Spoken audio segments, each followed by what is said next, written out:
Boche gold and diamonds. Buy now pay later. Chinakkathoor പൂരത്തിന് കച്ചവടത്തിനെത്തുന്ന വ്യാപാരികളിൽ നിന്ന് നഗരസഭ ഫീസ് ഈടാക്കി താൽക്കാലിക ലൈസൻസ് അനുവദിക്കും. ഇതിനായി 24 മണിക്കൂർ പ്രവർത്തിക്കുന്ന സ്ക്വാഡിനെ നിയോഗിക്കാൻ തീരുമാനമായി.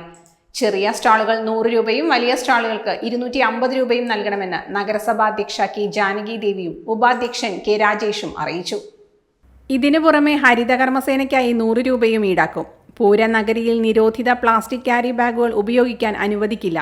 അജൈവ മാലിന്യങ്ങൾ തള്ളുന്നതിന് വേസ്റ്റ് ബിന്നുകൾ സ്ഥാപിക്കും. ഭക്ഷണ പദാർത്ഥങ്ങളുടെയും പാനീയങ്ങളുടെയും ഗുണമേന്മ ഉറപ്പിക്കാൻ പരിശോധന നടത്തും. പൂരപ്പറമ്പിൽ ഹരിത പെരുമാറ്റച്ചട്ടം നടപ്പാക്കും.